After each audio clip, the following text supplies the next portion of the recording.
recording. My dad put a shovel in the electricity wire this afternoon. So that's the reason. And, now it's my dad's shovel. So...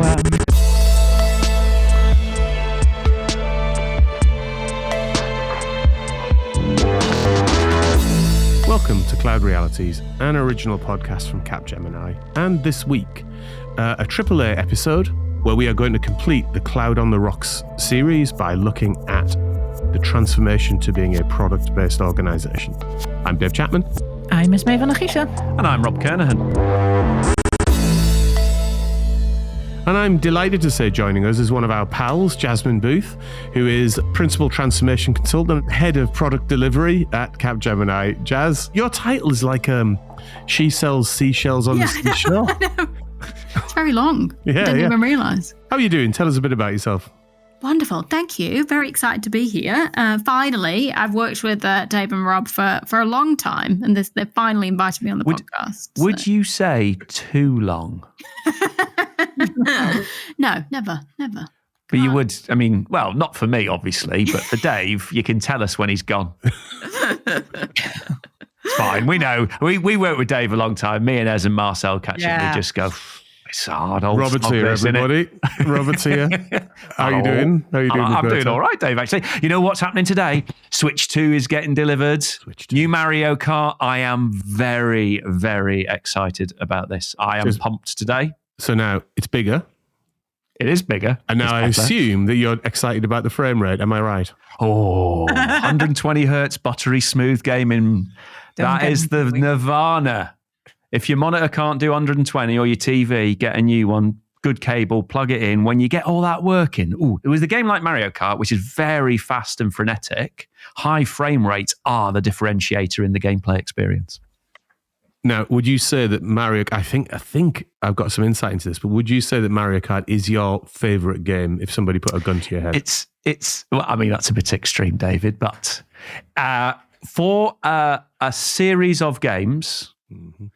I would say it was my first big gaming experience on the SNES way back when, first Mario Kart. I've smashed them all out of the park. I am very excited. It's been like a decade waiting for this one.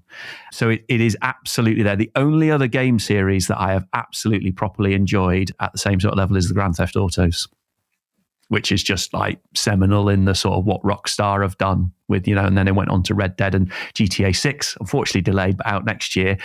There is a big conversation going on about frame rate as well because of the amount of compute power required behind the game. Yeah. Us nerds look at this a lot.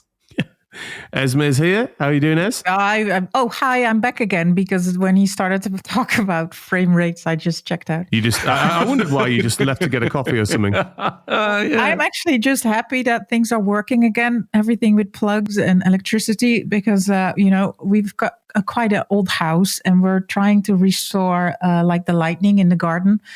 And then my dad, he's very handy, but age, there's a, oh, yes. I'm now at the point that do we have to say that he's a bit too old to do it? And he loves to do all kinds of chores around our house, which is lovely. But then he was very enthusiastic and he just said, no, this is just an old cable. And I thought, no, it's brand new, but hey, no, it's useless. And then he actually just put the shovel in there, which caused the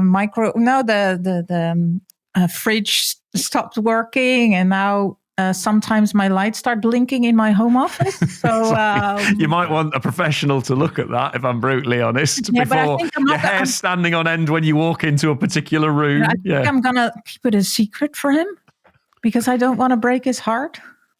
Oh, well, keep us informed on that. See where you get to. It's a difficult moment, isn't it? Maybe you just do it quietly.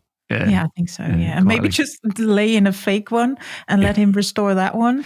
And then, you reminded me of a time my dad was being helpful with my brother, and my brother had put lights down the outside of the grass for the driveway, and he was all connected up correctly, everything, looked quite cool at night.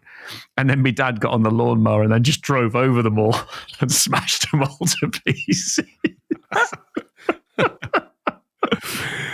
All right, moving on. Jazz, lovely to see you. Sorry it's taken so long to get on. I kept saying we should get Jazz on one of these AAAs, and Rob was like, nah, why? David Chapman, you liar. I mean, he would do that just because he's given me so much work to actually do that Rob's like, I can't. And he was also like, he goes, no, I'm the one who knows all about product on this show. So, okay. On that note, Robert, tee us up. So, cloud on the rocks. And what does that mean? So, when we're thinking about correctly designing our organization, there are things that are very difficult to deal with and get in the way. And a lot of people avoid them. The big rocks, they walk around them because they're hard to smash up and get rid of. But actually, you have to do these things if you want an effective product-based organization to be able to leverage the power of cloud and all the things and data and AI, etc. And so those rocks are, well, we've broken them down into 3 episodes. So the first episode, if you remember, with Georgia was around governance and risk, which are the 2 rocks that actually, if you don't deal with them and how you discharge responsibility, you prevent autonomy. So we went there. Then we had the second grouping, which was all around financials, which we did with Jez and Chris.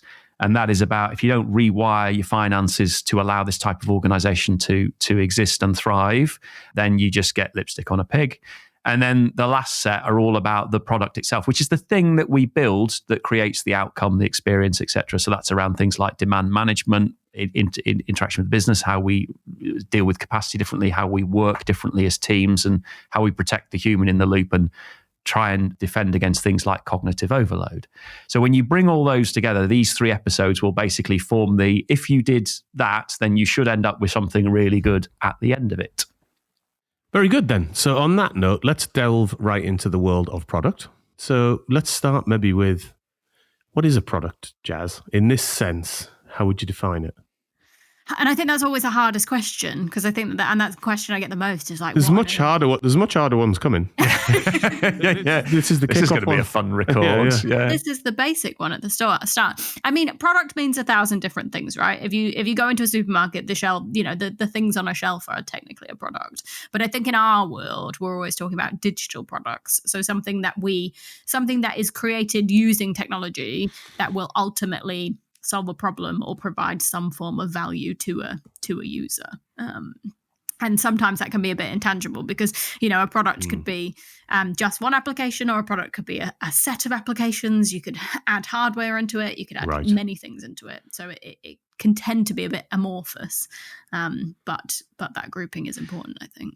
I think for me, it creates some use either, as you say, by experience or some outcome for a process, but there's something that you want at the end of it. So it's not something in the middle. It has the whole associated with it to say at the end of this product doing its job, something useful will have happened, is a way to maybe break it down for some. Because I often see people create products and you go, well, that's not technically a product. That's just part of something going on in an ecosystem. Or even worse, they created a product which was actually a process of the creation.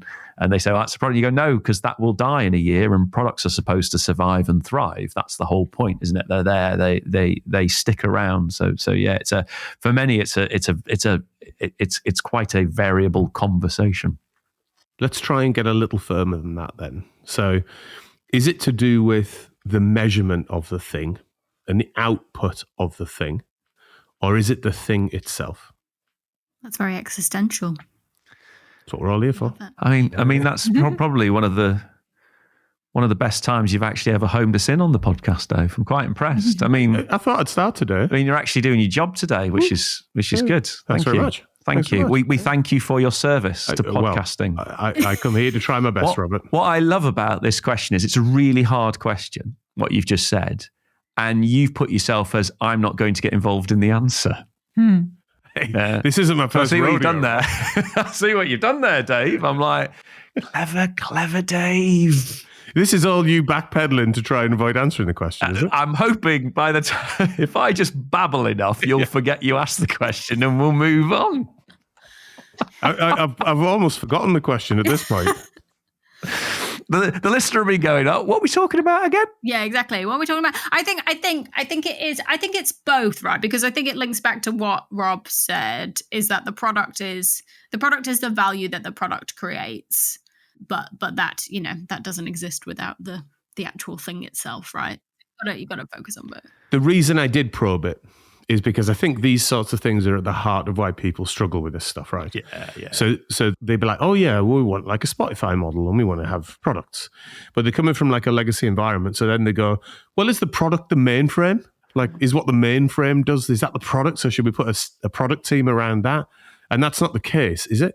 No, definitely not. So in a virtual environment, the product can be an aggregate of different things, which is quite contextful. That then is the product at the top of that the outcome. So like, look, this product is a widget that will drive this other thing, or is it something that can be consumed in its own right? So I suppose there's a product creates an experience or an outcome. So if there's a human at the end of it, it provides some use to you. So think of the most basic thing as an app on an app store. That's a good example of a digital product, which is I access it, it has an interface, it provides an experience, it drives an outcome, right? But in more complex business worlds, things like supply chain, the concept of planning or distribution or the logistics or claims, cash and reconciliation, they provide a business process outcome. Products can be used to serve those outcomes as well. So is it useful to the business or the human? That's a good way to think about it. And does it create a whole thing? So not part of a thing, but a whole thing. So if you take your mainframe example, that in itself won't serve the business. There'll be interfaces in, feeds, experiences, interactions, etc. And how you design your product model is how you define the domain that's going to create something useful. And that's why. Where does that leave service then? Yeah, I was going to say, I literally was going to say, because that's where you always have that conversation then is products that then leads to service. And especially if you're looking at public sector, that tends to be how they structure themselves, is much more that we deliver end-to-end services.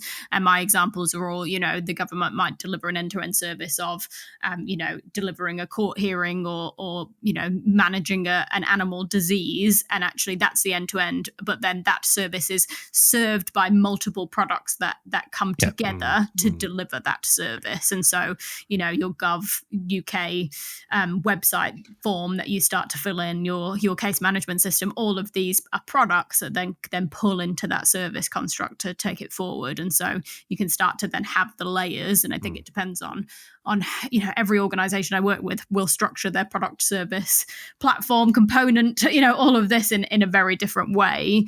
But you can, the key thing is just getting to a level where you have discrete things that are giving value to a user, and that can be managed by an autonomous, empowered team to get there. I think that those are the key things you then need to get in place. And the important thing around that, isn't it, is the sort of the definition of it as like a single standalone unit that interconnects with other units, but can be managed in a vertical, a verticalized way. If you think about change domains, a good product design captures change within a product area. So if I want to do something, I want to keep it within a product. So if you've got a change that the business are constantly requesting and it's splashing itself all over your operating design and products, you've got a bad product design. If the business is requesting change and it flows cleanly through a product, then you've got a good product design because business change is being served by that. And then that then presents the service back to that component of the service, I should say. So there are certain telltale signs of a bad product design and how change gets done, and the interaction model associated with that change is the first place I go to say, if this change occurred, show me the interaction in your organization. And when you get loads of handoffs and conversations going on, you go, well, this is not the design for you. You're trying to contain change, not trying to proliferate communication to get change done. So autonomy is one good critical success factor of good product design. It's the other thing I think that gets quite complex when you start to think about this is the skill set that's required then in that product team. So Jazz, walk us through top to bottom what a sort of case study level organization would look like for a product. Yeah, definitely. And I think the key thing here, linking back to that point is that the team needs to have all the skills within it in order to be successful, and ideally should have as few handoffs as possible to other teams so that they can deliver change, as quickly as and empowered as they can. So we start at the top. We start at the product manager, so having someone that truly owns the product, and that can be very difficult because that person needs to take in all of the input from the business, from the users, and from the technology to actually determine the product vision, the product roadmap. What are we building? How are we building it? And how can I prioritize and drive that forward? And the skill set of the product manager to have that in that full view can be challenging, but also it can be difficult in organizations for that product manager to be truly empowered, for them to truly be able to deliver all of the different things that they want to do. We then have that kind of supporting engineering function that goes alongside in terms of, in a perfect world, having dev testers that can come in, that can support the product manager to create the product in the right way and to bring that technical and engineering expertise. And then you can really adjust that product team depending on the technology, depending on the product itself. Do you start to bring in more analysis? Do you start to bring in specific data functions? Do you start to bring in different areas like that, depending on what you need? But really getting that product manager in place and empowered is really then what will drive that team to success.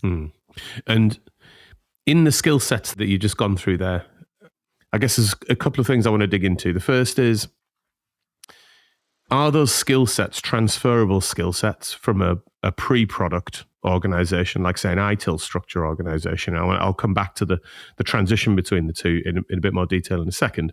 But first of all, are the skill sets transferable? And then secondly, this becomes a multi-function team, right? This isn't just an IT team in the traditional sense of it. Definitely. Yeah, no, 100%. I think in terms of the transferable skill, I think the most difficult part of it is actually the cultural and the behavior shift that needs to happen as part of this. Because I think in terms of, does someone, if you take a traditional project organization, do you have people that understand the technology? Yes. Do you have people that understand the business process? Yes. You have all of these aspects and that knowledge that can then be brought into a product world. But actually it's that real shift in mindset and shift in behaviors to one where actually, we're focusing much more on value delivery, on speed, on empowerment, on, different ways of managing risk. And actually that is the shift that most organizations find much harder to convert people through. Whereas actually the skills in terms of actually, how a product manager works and how they can, construct a roadmap and how they can, dissect a user story. Those are easily taught and are often there, but really pushing that change through is the hardest bit. Well, let's come back to that change in a second, because I think it's like a linchpin thing you need to do. It's like you can restack your organization in a product team. So you don't get that right, it doesn't work. And I want to come back to that in a second. Before I do, though, where I was also going with that was that the team needs to be a mixed business and technology team, doesn't it? So the notion previously of IT, like having service managers or something like that almost air gaps it from day-to-day business conversation.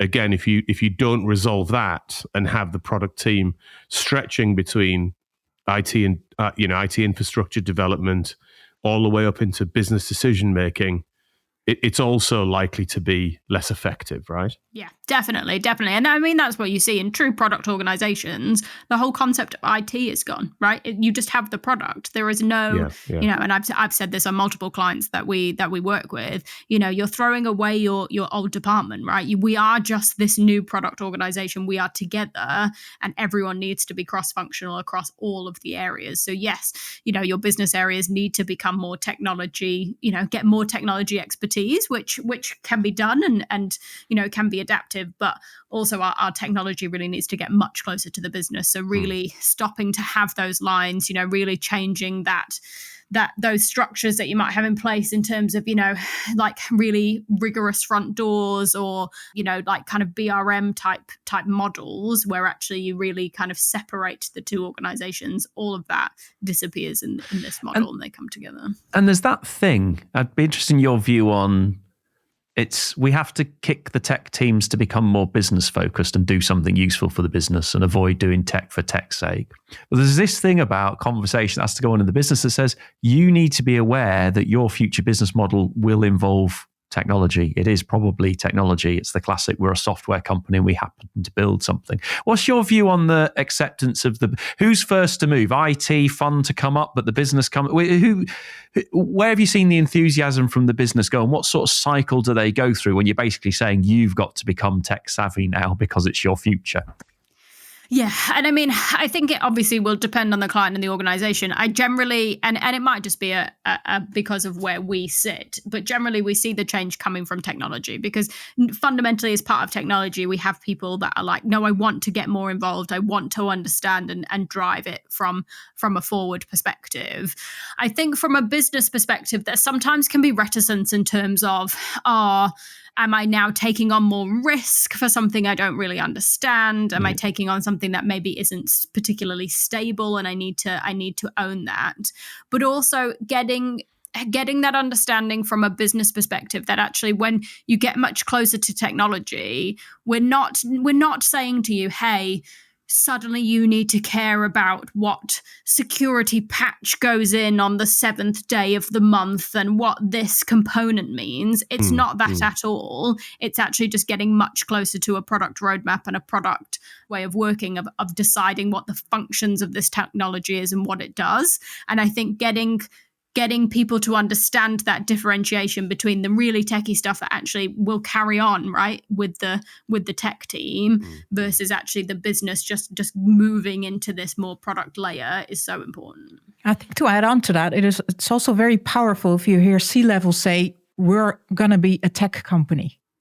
What we do in essence, we used to do non-tech, or tech was the department that helped us with whatever, but we're going to be in the future, we're the tech company that, drives God knows what insurances, or maybe even in public sector, right? We're a tech company that delivers value to every citizen in our country, etc. I think that's crucial to bridge, instead of having maybe a business leader that is tech savvy expressing we need to be more tech, but it needs to be, I think, in C-level, and also a CFO needs to be tech savvy, and the entire C-level team. For sure. It actually nicely bridged there, because I think one of the other critical success factors is getting the financial model right around these things, right? And I think you touched on transition a little while ago, and you talked about the shift of empowerment and the changes in delegation being one of the more difficult things of that transition.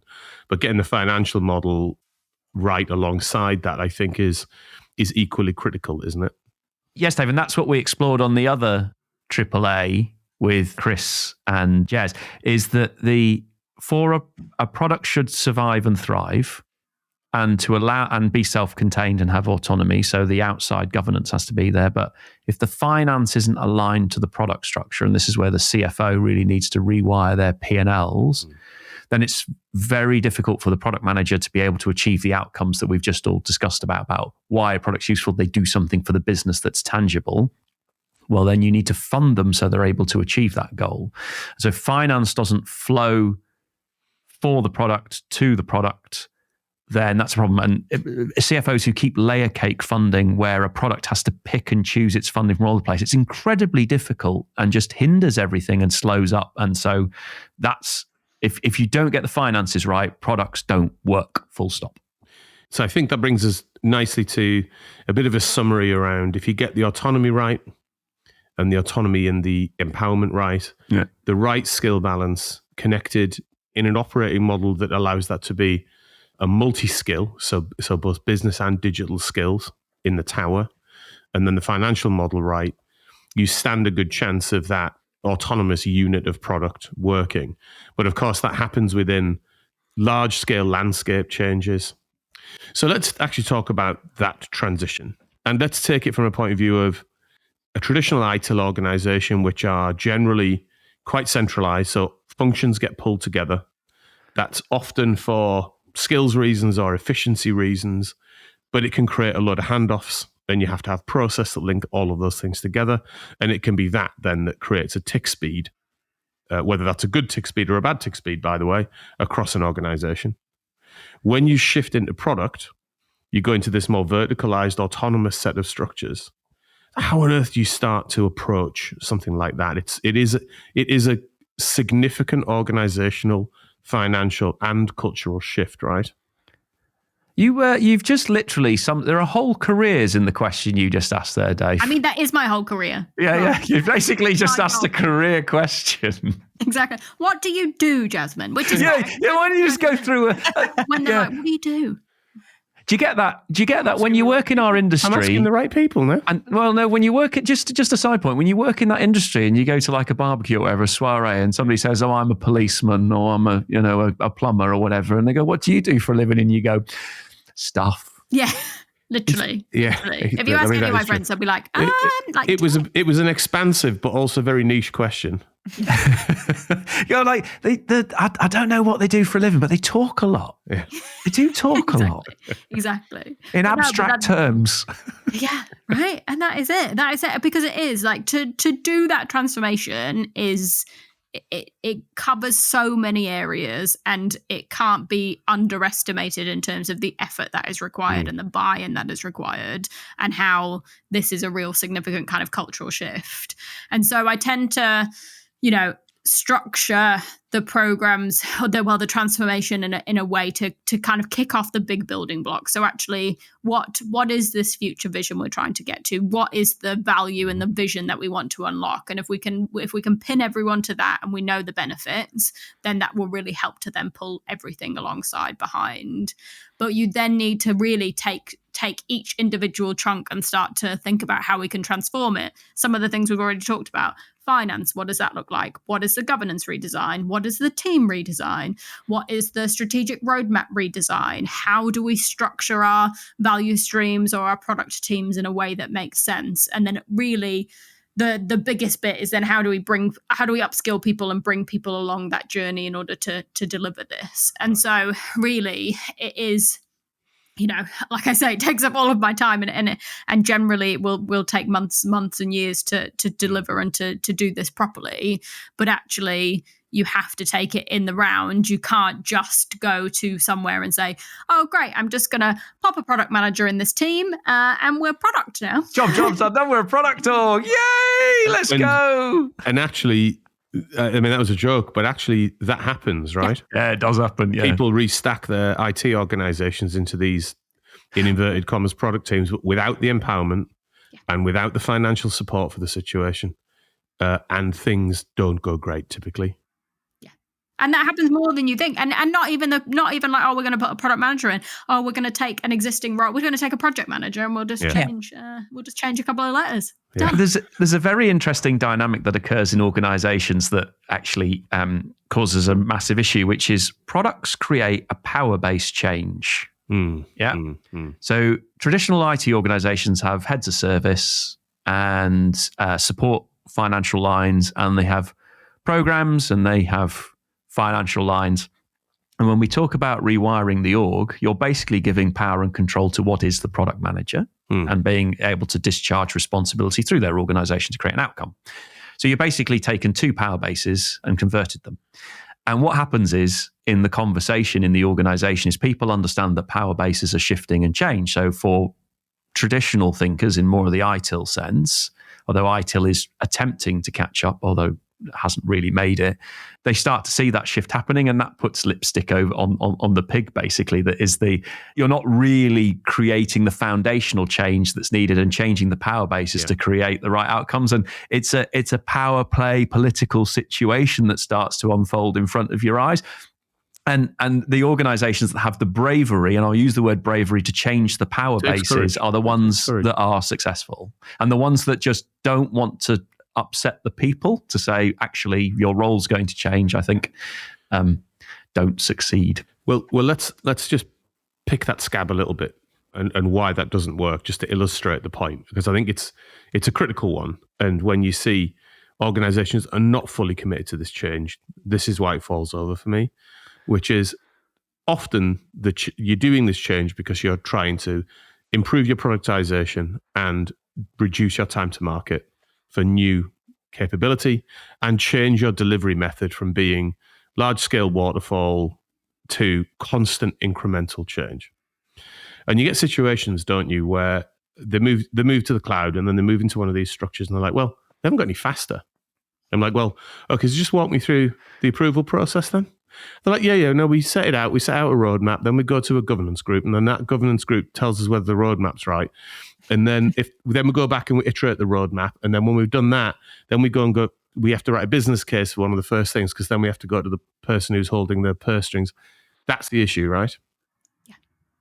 And I just did in one of the clients that I just worked in, we did a governance analysis and really looked at it. And it was something like, to go from idea to live, it was more than like 50 boards that you would have to go to in order to get there, because that was the amount of governance that had got into place in order to really take something through. You have to be a level 4 architect to get through that, eh, Robert? One of the things that governance boards masks in organization design is your interaction model is not correct. Therefore, people come to governance boards to have the conversations that shouldn't be happening at governance boards to get decisions made. So governance boards, when communication pathways are bad, everybody just creates a meeting where everybody has to turn up. There's no shared responsibility. There's no delineation of authority. It's basically, we all have to be in the room and collectively take the risk together. It can also be a mask for not enough capability to make the right decisions. And capability to make the right decisions. And so if you see this type of situation, and then what happens is, you know it's bad, but then what happens is people don't, you're creating effort in the organization. So not everybody can turn up at the meeting to be able to make the decision at the governance board. So the governance decision gets delayed. So not only have you created a situation that is masking poor communication design within your organization, but you're also then exacerbating it by having to create these massive delays because everything must be a consensus. Have you ever heard this phrase at a governance meeting? Let's come back around this again next month. Exactly. It's like, it was a good conversation. It was a really good meeting. Yeah. Exactly. And that's it. And, and then that's the thing. It's next month. It's then you've got to get on a waiting list to then try and get into something. And then suddenly you're just sitting there and you're blocked. And I also think it's an inability to manage risk in the right way as well, because often you see, why have we got this board? Oh, well, once upon a time, this one project did this one thing and it went wrong. So now every other project has to do this. Dave once accidentally set fire to the microwave in the kitchen. So 50 people have to meet once a week to discuss something. To review microwave etiquette. So lots of moving parts in this, Ez. What's your take on the cultural change? Well, for me, and I think this is very interesting because I've been wrapping my head around this in the last weeks, because there's quite an unease tone going on at the moment around transformation consultants, agile coaches. What do they really bring? And I think that's been growing since the past 2-3 years. Are they really trying to change something? And I think that this isn't finger pointing, because I'm working in the field myself as well. It is a bit. So I think it's to all of us that try to do something change. It's not as rough as your side swipe on ITIL, Rob. I know. Sorry. If you're an ITIL expert, I apologize. Well, I don't apologize, actually. Sorry, but I think, is the job, is it to fix, is it to optimize, or is it to really hold space to make it uncomfortable? Holding space. To really dig deep into the power bases, as you just mentioned as well.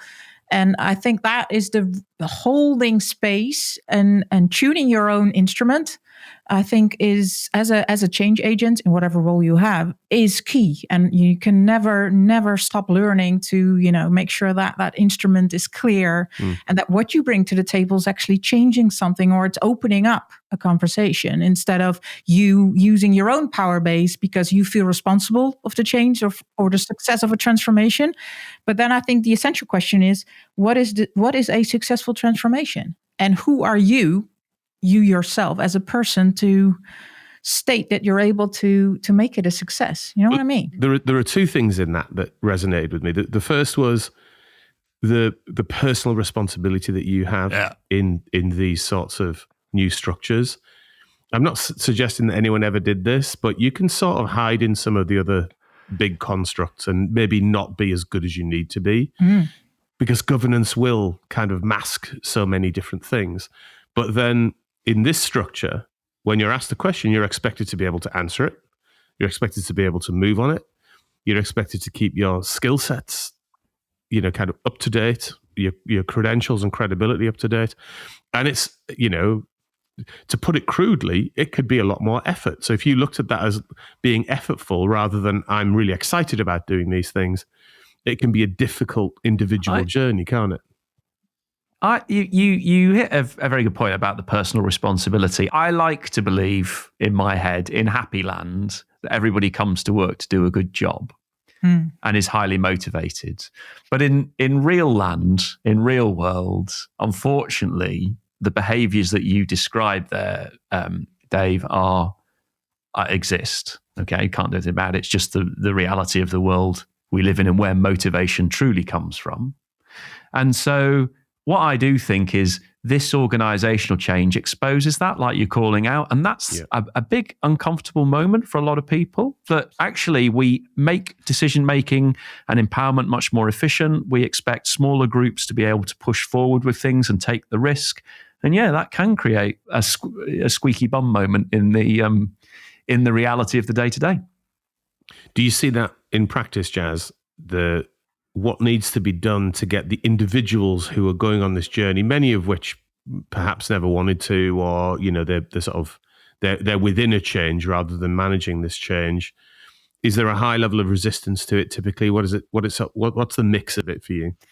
It is, and it's difficult because of exactly that. It is change, and change is always fundamentally difficult for a lot of people. And I think a lot of it also comes from the unknown and just comes from what does this really mean for me, and what does this really mean in terms of how I work, what I do, what changes.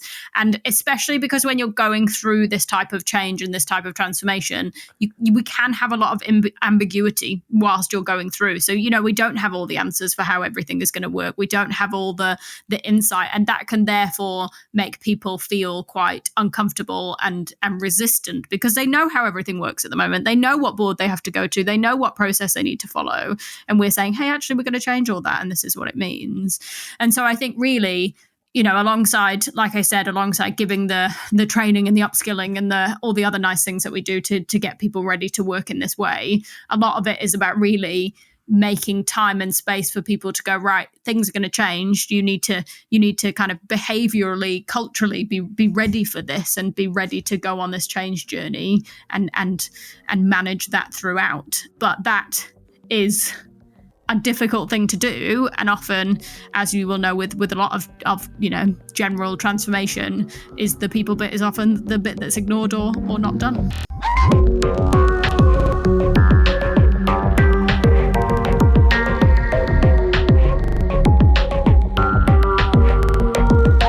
Okay, so I think we've explored the complexity of this. Lots and lots of moving parts, both difficult individual shifts, difficult business relationship resetting, and then obviously quite a bit of landscape and financial shift. So it's very holistic. Let's talk about why would you bother? So there's so much here. Like, what makes it better to be in a product-centric organization? Very good question again, Dave. You're full of them today, aren't you? On fire. I am. You're clearly bounced out of bed this morning with some vigor and verve. I'm liking it. The vavavoom is strong. Lots of V's. I'm sure this has got nothing to do with the fact that Jazz and I at the moment are wrestling with all of these issues on a day-to-day basis. So very top of mind. Very top of mind. You mean you're observing Jazz deal with them, Dave, as I'm sure that's actually the case? Anyway, but look at the questions I'm driving from it, Rob. Yeah. You're very good at the questions, Dave. Let's leave it there. Thanks very much, mate. What does Einstein say? If I've got a really, really difficult thing to solve, I spend 75% of the time on the question and then 25% of the time on the answer. Very nice. Powerful question. All right, Mr. Motivator. And you're on time, Robert. So, if you do all the things that we've said, right, and you arrive at the ta-da we've created an organization that actually is much better, a couple of things happen. The first thing is the business actually get from IT something useful. So you go back to your comment about the ERP wars and all that stuff that happened in the 90s, where actually IT screwed up the business and made a right fat mess of it with technology. This is pivoting to IT, and technology is now the enabler that makes the business stronger, faster, better. You should get better growth out of the areas. You should be able to access new markets better. You should be able to pivot faster to changing conditions. So when things sideswipe us that we didn't see coming, we can adapt much faster. And overall, your efficiency and efficacy is increasing. That's why you do it. The reason we can do it is the enablement of things like cloud technology that decouple us and allow us to be independent, go fast. But at the end, when you achieve massively parallel agile, which is what you're seeking, you get this organization that's super efficient and super quick. And that's why you do it. Now, in the middle of that, what are the measures? How do I judge it? Well, once you've gone through it, if you speak to anybody on the other side of this journey, they'd wax lyrical about why would anybody think of doing it in any other way. Getting through that, as we've just discussed, is the tough point, and making sure you actually get to the enablement at the other side is quite key. So corrupted product models will fail. Get through it. It's not a nirvana, right? But it's just a lot better. And if you've lived in that world and you've seen it, you go, I'm never going back. Well, and I think it's maybe worth exploring something you touched on there, just as a bit of a sidebar, which is like, why now? Like, why was it bad before, and why is this better? And why didn't we just move to it before? And you touched on it a bit for me, which was cloudification. Yeah. So what cloudification did is it removed lead time, so there was no need to manage in such a linear fashion. It changed architecture, one of your favorite subjects, Robert. So it allowed things to be more granular. It's the only important subject as well. Get it right, a lot goes right. Get it wrong, a lot goes wrong. That's what I always say, Rob. You know, you're always right, Dave. You know what I always say, you're always right. But you bang on. We have to create organizations to operate the machinery and the technology that we need to use to get the job done. Mainframe era, we needed to wrap organizations around that technology. Client server, we had to do it in a different way with long lead times. Now with cloud, we get compute on demand. It's the Technovision, compute everywhere all the time. Crouching tiger, hidden dragon type thing. There's compute whenever you need it. 2024 Technovision. No, it's the 25 one, Dave, I think, if you check correctly. And so the cloud era has enabled us to rewire our organizations to be able to achieve these outcomes much more effectively and efficiently.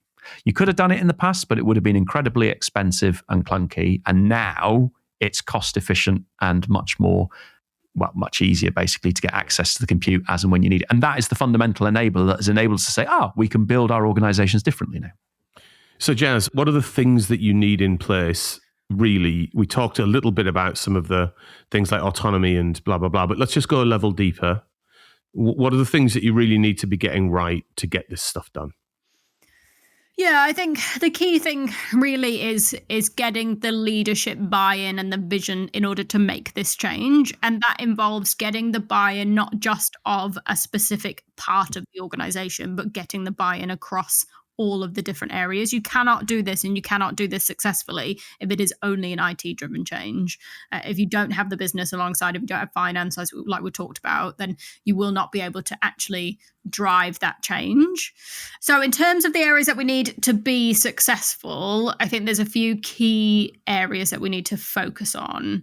So really we need the demand to meet the business needs and meet the business requirements. So we need the business and the change roadmap to be in place so that we can then actually deliver against that.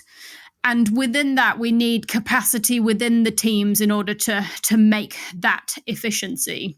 I think that interplay between demand coming in and making sure that there is a pure and useful demand coming in that needs to be then shaped, and then the capacity / I guess finance you have then to actually deliver that thing.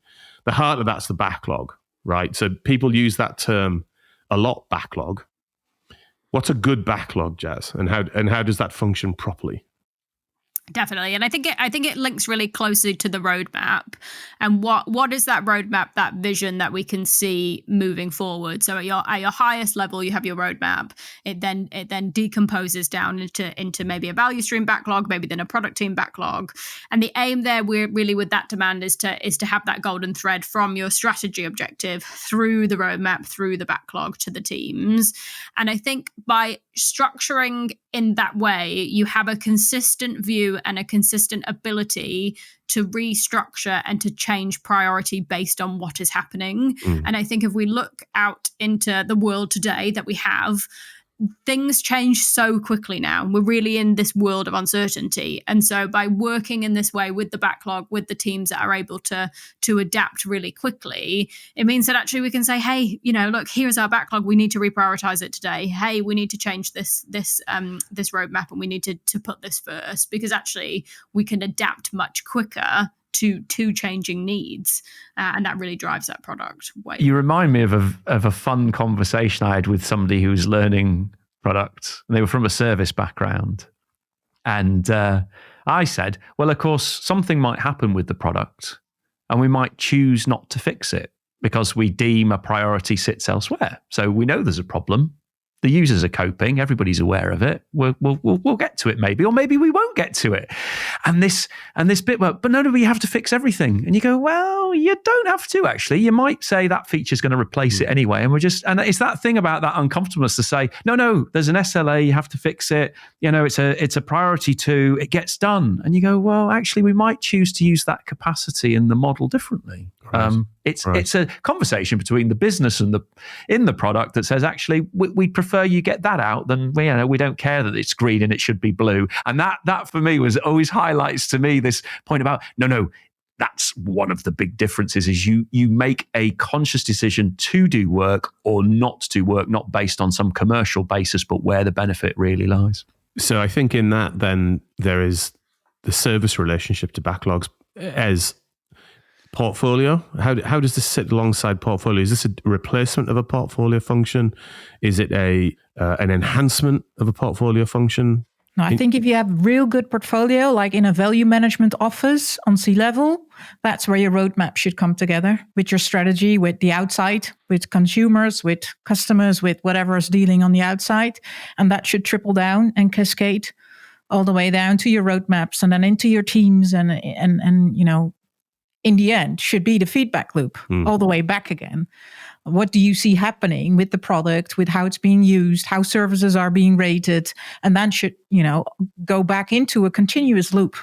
So I think one of the most things that's what I see happening is that you have a PI planning, for example, with all your product teams. And then maybe management is already, they are just, okay, so now off you go. And then, the teams start working, but they should be on top of strategy and next prioritization the next day as well. They should also start, working, but they're ahead of time. And I think portfolio is very difficult as well, to have a good, clear epic statement. That's discipline. That's very hard work, and not just for 1 hour, but continuously doing that as a management team and as a leadership team. That's a skill I think is very underestimated and very difficult, because if you have a clear epic statement, then you can have that autonomous teams working on it and understanding like, okay, so this is what we're heading towards. Maybe this feature could add up, or maybe we could tweak this or that. And I also wanted to add, we forget to kill the product. So we built the product, we run the product, we own the product, but we tend to forget to kill the product. Yeah. You should be very also open to if the users are not using it, or there's another replacement, in the company, in the service, you should be able to say, we're going to kill our product and we're going to do it nicely and not in a legacy kind of way that's been dragging on for years. You should also close that as a team, like, okay, we're going to shut it down and we're going to do that neatly. Kill your darlings. It's absolutely imperative, and one of the least well done aspects of product management, I think, is sunsetting. We haven't really touched on product management on this show, but we might do in season 5, I think, is actually talk about product management itself in a little bit more detail, as opposed to the actual operating model itself. But we'll come back to that at some point later in the year. Robert, the humans. Humans? What about humans? Them? Inconsequential to our success? No, go on. They are our success. Yes. What aspect of humanity do you want me to delve into, Dave? Robert, where it says teamwork and cognitive overload is what I was hoping you'd jump into. It's thinking about the human in this loop that's very, very important. And we have this empowered structure. We have this autonomy. So we go, the human should be happy. But actually, you get this quite a lot of diversity that can occur. And it can put a lot of pressure on particular people who are like single points of contact or potentially failure within that design. And we need to be really aware that might be occurring, analyze it, and not be afraid to change the way we operate to make sure that the humans get the support and what they need. A lot of product organizations create hugely frustrated people because they've been trying to carry too much burden through the model because they're motivated to make it work. And what they're masking for is bad org design. So you always have to be observing for how are people communicating? Are they doing too much work? Are they overly stressed? This is not what we want, because a good product team is one where everybody is able to do their job effectively with the right tools at the right time in the right way, and that they're getting space to think and they're getting space to be able to adapt if they need to. And I've seen some where there's like two people in the product who basically carry the whole thing. And it's like, that is bad for lots of reasons, not least the fact that you're stressing out two humans who don't deserve to be stressed. The other aspect to me that is something that we talked about earlier in the transition, which is if you as an individual are moving from an ITIL mode to a product mode, and you're transitioning skills maybe. So not only is all of that happening about whether you get the team balance right and things like that, but there's also an individual aspect to that cognitive overload, isn't there, Jazz? Definitely. I think personally kind of taking your accountability and understanding your role, and really, it kind of goes back to what Rob was saying earlier in terms of the effort and the motivation that you need to bring in order to make this successful, I think needs to drive out of that. So maybe to bring us to a bit of a conclusion in this conversation, Jazz, a couple of things really, like based on your kind of real world experiences of running through this on more than a number of occasions now, what are some of those reflections and how does that inform where I should start? Oh, good question. I think, like I said earlier, the key thing here is really about finding the part of the organization where we can make this a success and where we can really start to quantify benefits so that we can really start to expand it and sell it elsewhere. Because really, only when we can see it being effective somewhere in an organization will then people really start to believe it and buy into it. And selecting the area in order to do that can be challenging. But I think the key thing is finding the right people, the right buy-in, the right leadership in that space so that we can then drive that change. And it might be uncomfortable in that space, and it will require saying, hey, actually, in this space where we're going to start to drive this product model, you know, the governance is going to be different. Maybe we're not going to follow the current governance framework. We're going to go totally out of the box and start doing things in a totally different way. Or actually, we're going to restructure these teams or work in this different space. And I think that you need to be comfortable with doing the uncomfortable thing in that space, and then really have the dedication, the time, the patience, and the energy behind it to do this. I also think that it can be hard to do it without getting someone in who has that external perspective who can really bring these insights. It's hard to transform yourself, and so therefore, how can we bring, someone to come in to go, actually, this is what it looks like. This is the areas that you can focus in on, and this is where I see this opportunity. I think it's really important.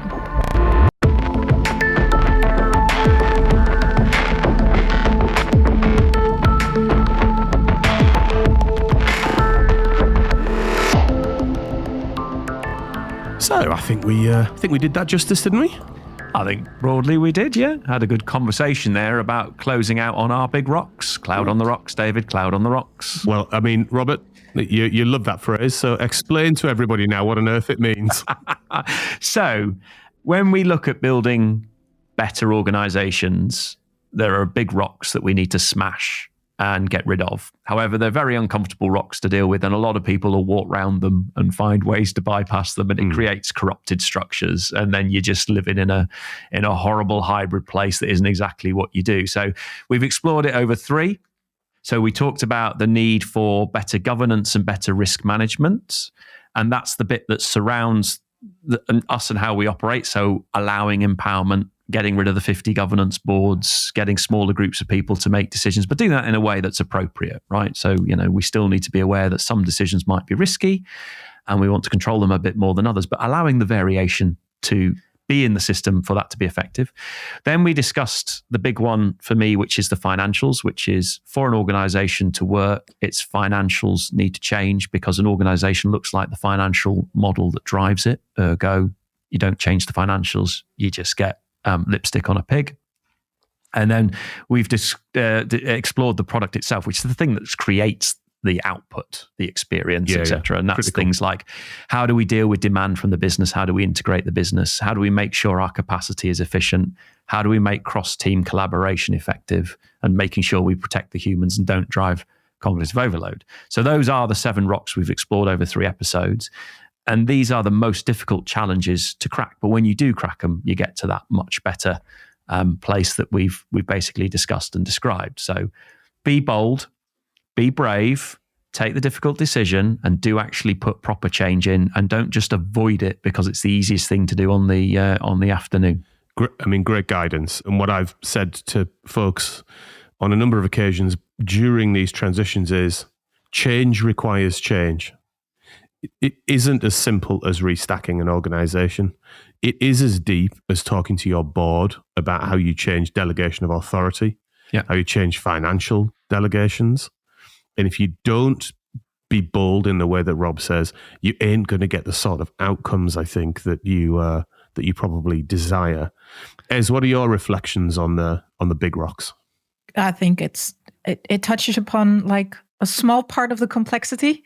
And I think we see that throughout the show as well, in all our conversations, that it's so complex, it's hard to wrap your head around it or use words in it. It's the same way we've been talking about it with Jitske Kramer as well, with change of culture and using language and the way we talk about it, right? The way we explore this during this conversation as well. It helps it shape. It helps us, I think, understand stuff. And at the same time, we're using our words, our vocabulary and language. So for me, it's also a way of being curious all the time, the change and to be iterative. And for me, the main thing is, are you ready to let go of control? And if you're not, then maybe you should not start this journey. So because it's it's the same now. I hear DevOps all the time again. I don't know if it's a wave or if it's just, we want DevOps. Okay. And then the same question appears. Are you ready to let go of control? Are you ready to, let others decide? And I think those are the questions about emotions.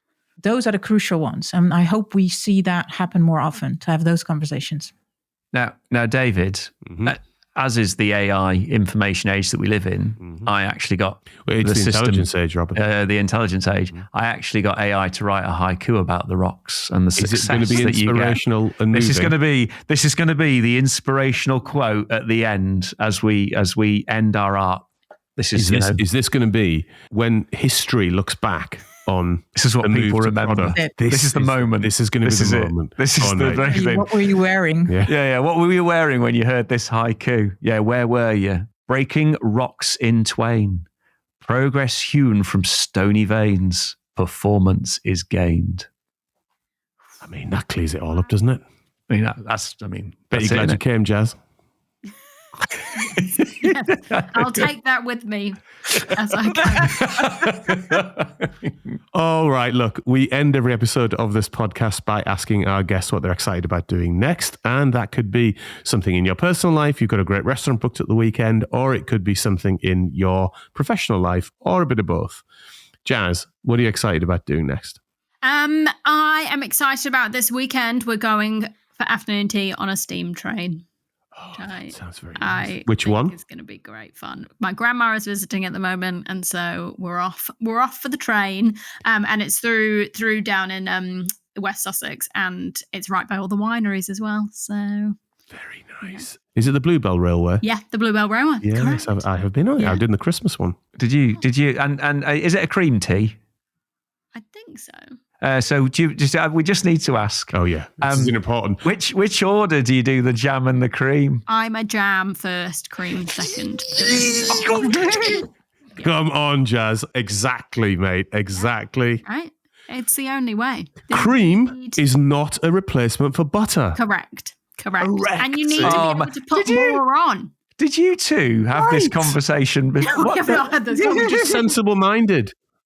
Right at the end, just a massive. You asked it, but like we go so yeah, Jazz and I. You know what? You knew I'd ask it though. In the unlikely event Rob asks you about cream teas.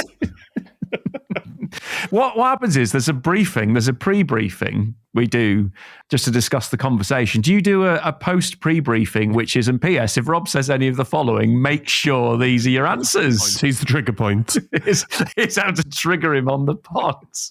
I mean, I think that ended very well.